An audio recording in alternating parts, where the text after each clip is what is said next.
ఉదయ బ్రహ్మస్వరూపం, మధ్యాహ్నే తు మహేశ్వర, సాయంకాలే తు స్వయం విష్ణు, త్రయామూర్తి దివాకర. ముందుగా సూర్య భగవానునికి నమస్సుమాంజలి తెలియజేస్తూ, యోగ విద్యను అందించిన ఆదియోగి పరమశివునికి, ఆ మహాయోగ విద్యని మనకి పతంజలి మహర్షి యోగశాస్త్ర రూపంలో అందించారు. వారిరువురి పాదపద్మములకు నమస్కారాలు. మన యోగ విశిష్టతను, గొప్పదనాన్ని ఋగ్వేదంలో ఉన్న మహానుభావులు తెలియజేస్తే, దానిని ప్రపంచవ్యాపితం చేసిన దార్శనికులు మాత్రం గౌరవ ప్రధానమంత్రి శ్రీ నరేంద్ర మోదీ గారు. భారతీయ సనాతన ధర్మం తాలూకు విశిష్టతను యోగా ద్వారా విశ్వవ్యాపితం చేసిన ఘనత ఆయన సొంతం.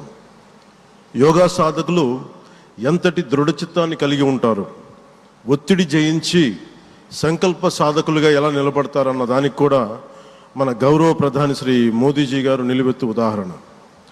ప్రపంచ యోగా దినోత్సవం యావత్ భారతవానికి, భారతీయులకి దక్కిన గౌరవం. సరిగ్గా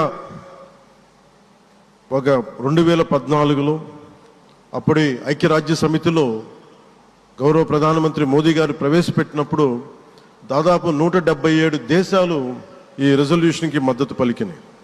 ఇంతమంది మద్దతుని కూడగట్టగలిగి ఈ రోజున మనకి 2015 నుంచి యోగా దినోత్సవం ప్రారంభమైంది. ఈ రోజున గౌరవ ప్రధానమంత్రి మోదీజీ గారి పిలుపు మేరకు మనం మొదట విశాఖ 11వ యోగా దినోత్సవ సంబరాలకు వేదిక అయింది.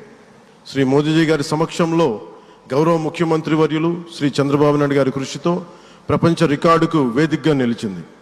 విశ్వనరులు మోదీజీ గారి పిలుపు మేరకు యోగా ఒక వన్ ఎర్త్ వన్ హెల్త్, ఈ ఆరోగ్యం థీమ్ని ఈ వేదిక నుంచి ప్రతి ఒక్కరూ ముందుకు తీసుకెళ్లాలని మనస్ఫూర్తిగా కోరుకుంటూ, ఇక్కడ ఆసీనులైన మీ అందరికీ ఇక్కడికి వచ్చేసిన